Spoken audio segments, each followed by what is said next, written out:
kandi ndabiteguriye kubona muteza akavuyo kuri aeroport y'Ibujumbura. Bamwe mufata voyage ariko abandi abantu bava hanze baje kurondera mwebwe.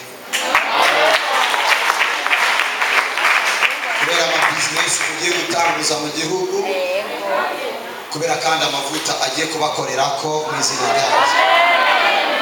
Nimwebwe mugiye kuvumbura umuti wa sida nyawo.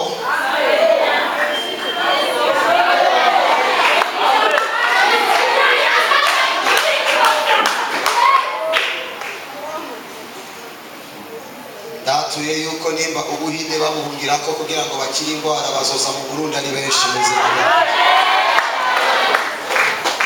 Ibuke ni navuga ngo bazoza mu Burundi bavuze ko bazoza guhura nawe kuko nta numwe azoza kurondera igiti mu Burundi, azoza kurondera abarundi mu Burundi.